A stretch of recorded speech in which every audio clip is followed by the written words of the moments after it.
morning, everyone. My name is Corinne Bernardo, and today we will be performing respiratory assessment.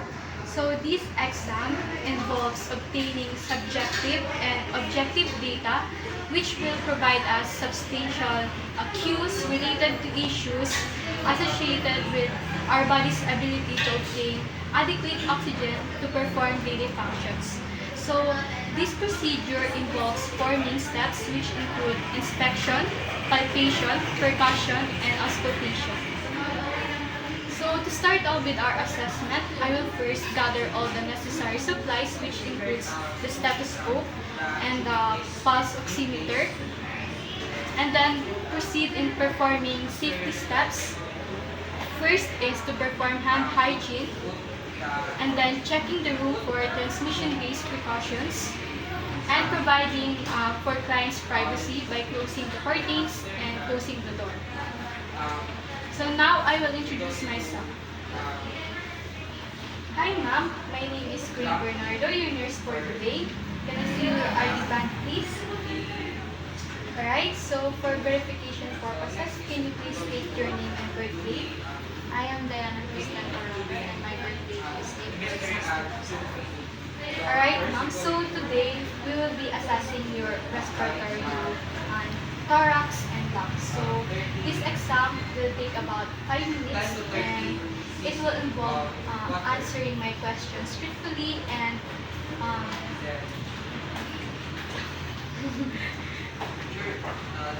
answering my questions truthfully and following my directions diligently. Is that okay with you?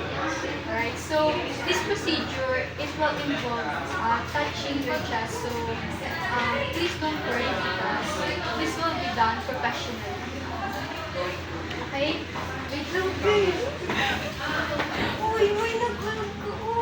May nagpisoy. Ayaw, benedin ko yun. Oo. Susay ba? Tuo na Say agi. in the pit. Duman dyan. Say in the pit. Say nagpagsauyo sa to. Anong part? So last part, na tina mo be? Say need to be. Yung last part be? Dayan na lang. Alright, so Ma'am Dayan, today we will be performing a respiratory assessment. So we will assess your thorax and lungs. And this exam will take about 5 minutes. So is that okay with you? Yes. Alright, so I want you to answer all my questions honestly and also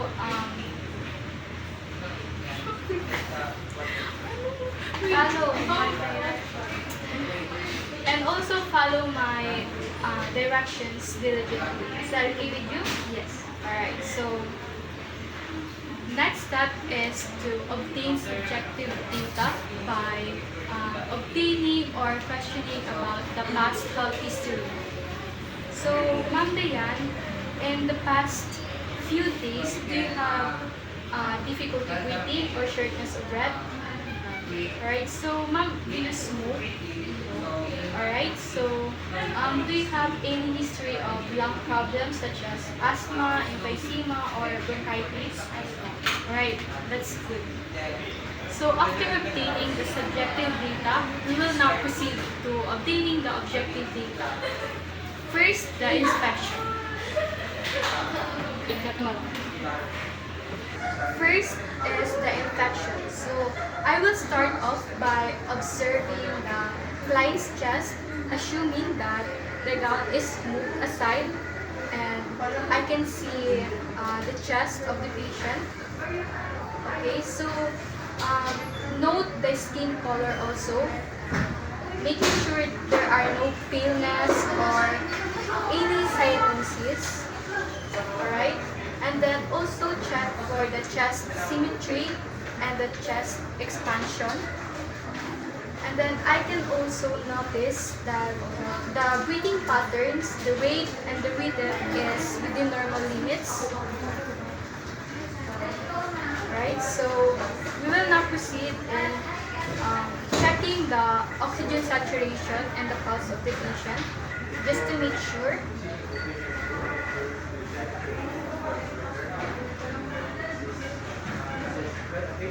And then also check for the breathing patterns.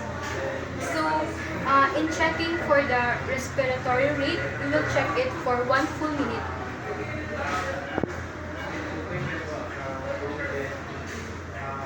Okay, so far our client's breathing pattern, respiratory rate, and pulse rate is within normal limits.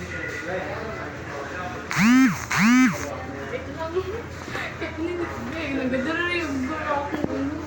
Nani, gano'n ako yung madismayo. Ano yung masunod? Wait lang, ano yung masunod? Tapos na. Kasi Inspect, after you inspect. after inspection palpate. Or i-inspect ko sa back. Ang alam ko, ano mo na anterior mo na lahat, tapos pakarikod na naman. Palpate. Inspect, anterior, then auscultate, assess the patient. Puro anterior mo na, no? Anterior, then posterior chest wall.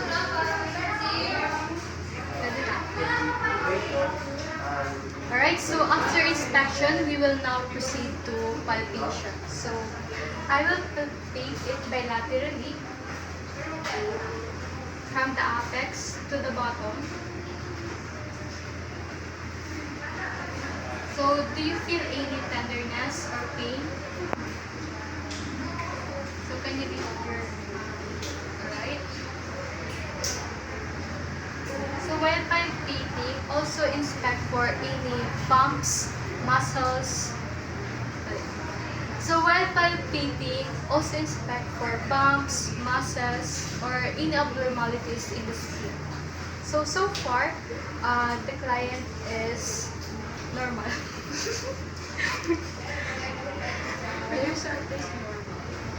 So far, the client has no abnormalities.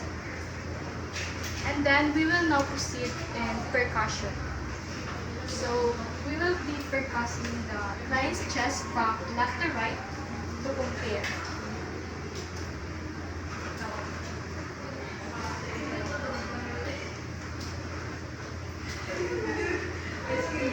Okay, so while percussing, we should hear resonance instead of dullness because dullness indicate that there is fluid in the lungs.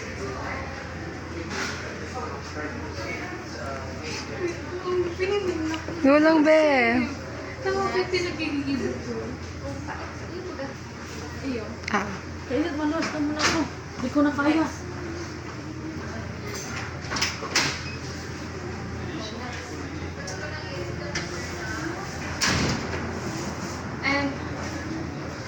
And for our last step is auscultation. So before listening the lung sounds with our stethoscope, we should listen it with our naked ears so that we can listen for audible wheezes or any adventitious sounds like crackles.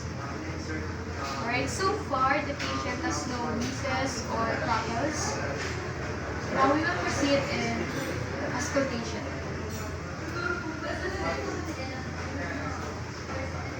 Take a deep breath, please. Take a deep breath. Deep breath.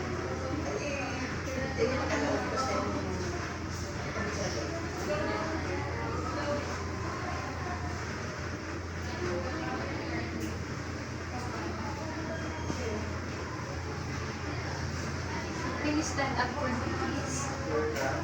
Alright, so can you please raise your hand? Take a deep breath. Take a deep breath. Take a deep breath. Alright, so we will listen for 3. Alright, so we will listen for 3 positions since the right lung has 3 lobes, and then 2 positions since the the left lung. Record lang. Sorry. Go lang, be. Go lang, be. Sila. Alright, so we will listen in this right side for 3 positions, like a triangle since the right lung has 3 lobes, and then for the left lung we will listen for 2 positions since the left lung has only 2 lobes. Alright, can you please take a deep breath?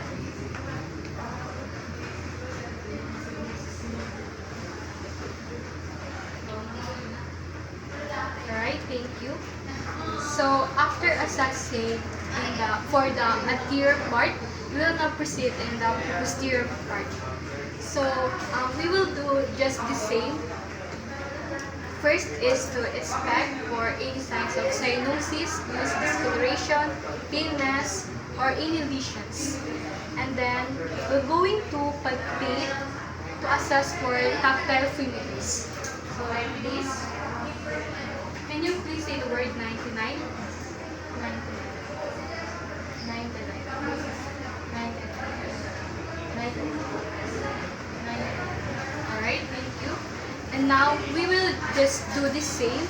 We will percuss. So from left to right to compare.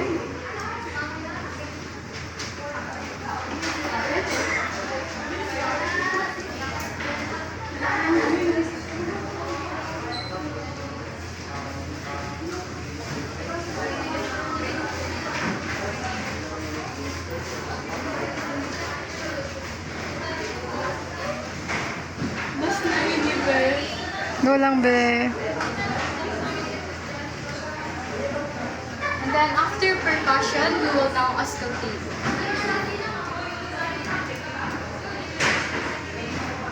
Please take a deep breath. Take a deep breath.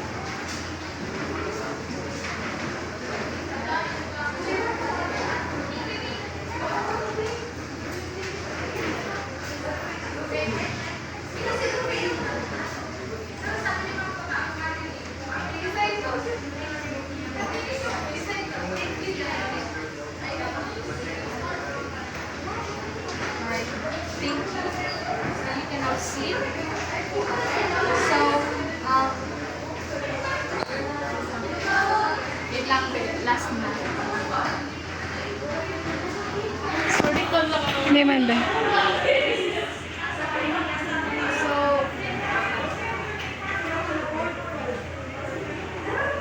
alright, ma'am, thank you for your cooperation. So, after that, we will now place the patient into a comfortable position. So, over the trachea,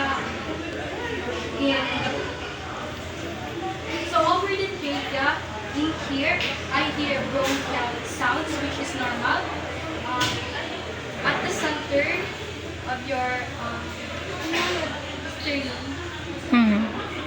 at the center, just behind here, your sternum, I hear vesicular sounds. Bronchial vesicular. Nas na kayo talaga. Ako po. Alright, Ma'am Diana, thank you for your cooperation. So far, your lung sounds is normal. Over here, your trachea, I hear bronchial sounds. Over here at the center, in the sternum, I hear bronchial vesicular sounds. And in the periphery, I hear vesicular sounds. Same in the posterior part. So, congratulations. So, do you have any questions for me? Alright, so after that, perform hand hygiene again and make sure to document all the necessary findings. Thank you.